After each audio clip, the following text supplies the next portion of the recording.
નમસ્કાર દર્શક મિત્રો, મારી મંજુલા સાલાણી ઓફિશિયલ યુટ્યુબ ચેનલમાં આપ સૌનું હાર્દિક સ્વાગત છે. નમસ્કાર, આપની સાથે હું છું મંજુલા. બુટલેગર હોય કે પછી દારૂડિયાઓ હોય, આ બધા જથી ગુજરાત ખૂબ ઘેરાઈ ગયેલું છે. બધે ગુજરાતના ખૂણે ખૂણે બુટલેગરો અને દારૂડિયાઓ પડ્યા છે. એ વાત તો રહી કે બુટલેગરો સામાન્ય જનતાને મારે છે. સામાન્ય જનતાની વાત ઠીક રહી, પરંતુ તે પોલીસોને પણ કહે છે કે તેમના પર તેમને મારી નાખવાની ધમકીઓ આપે છે. હવે વિચાર કરો કે જે પોલીસ છે તે દારૂડિયાઓ અને બુટલેગરોને પકડે છે. સામાન્ય રસ્તે ચાલ્યા જતા એક વ્યક્તિને હેરાન કરતા હોય એવા બુટલેગરો અને દારૂડિયાઓને પોલીસ પકડે છે, તો એ દારૂડિયાઓ અને બુટલેગરો તેને પણ ધમકી આપે છે કે અમે તને જાનથી મારી દઈશું. આવી ધમકીઓ આપનાર બુટલેગરો અને દારૂડિયાઓને હવે કોઈનો ડર નથી, કાયદાનો પણ ડર નથી. વિચાર કરો, વિશાળ આપણો ભારત દેશ, અને આ મોટા ભારત દેશમાં તેમને કોઈની પણ બીક નથી. કોઈની એટલે એક વ્યક્તિ 14 કરોડ જેટલા લોકો, તેમાંથી કોઈનો પણ એ ડર નથી એ વ્યક્તિઓને. આટલા મોટા વ્યક્તિઓથી ઘેરાયેલો આપણો દેશ, અને બધે જ ખૂણે ખૂણે વસતા વ્યક્તિઓ હવે હેરાન કરશે તો કેમ ચાલશે?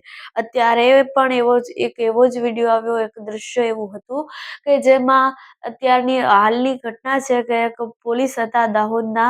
એ દાહોદમાં પોલીસ હતા, બુટલેગરો અને હતા, તેમાંથી એ બુટલેગરો હોવાના કારણે દારૂ પીતા હતા, તેથી તેમને 6,000 જેટલી બોટલો સહિત તેમને પકડી લેવામાં આવ્યા. 5 વ્યક્તિઓ અને એક મહિલા સહિત તેમને પકડી લેવામાં આવ્યા. જ્યારે તેમની ફરિયાદ નોંધાવવામાં આવી અને તેવું કહેવામાં આવ્યું, ત્યારે તેમણે બુટલેગર હતા તેમણે એવું જણાવ્યું કે તમને જાનથી મારી દઈશું. આવું વિચાર કરો કે તેમણે એમ કહ્યું કે તમને મારી નાખીશું. તેમના શર્ટ પકડ્યું અને ખૂબ બહિરેવ કર્યું તેમના સાથે વ્યવહાર કર્યો. આવું જોતા જ આપણામાં કંઈક એવા સવાલો ઉઠે છે કે દુનિયામાં કોઈ પણ વ્યક્તિ આવી રીતે કરે તો કેમ ચાલે? આ આપણું ગુજરાત છે, આ ગુજરાતમાં પણ તેઓ સરખી રીતે નથી રહેતા. એ પણ વાત દાહોદની. દાહોદના વ્યક્તિઓને, દાહોદમાં જે રહે છે તેમને દાહોદવાસીઓનો ડર નથી, તો બીજાનો ક્યાંનો ડર રહેશે? દાહોદવાસીઓ છે ત્યાં દાહોદમાં રહેતા વ્યક્તિઓ, તેમનાથી એ નથી ડરતા, ગુજરાતની પોલીસથી નથી ડરતા, તો હવે બીજે ક્યાંથી ડરવાના છે? કંઈક કાયદાનો ડર હોય તો એ કરે ને, પરંતુ હવે ગુજરાતમાં એવું નથી રહ્યું. ક્યાંય એવું નથી રહ્યું કે ગુજરાતમાં કે જેમાં જે બુટલેગરો અને દારૂડિયાઓ છે તેમને કંઈક ડર હોય.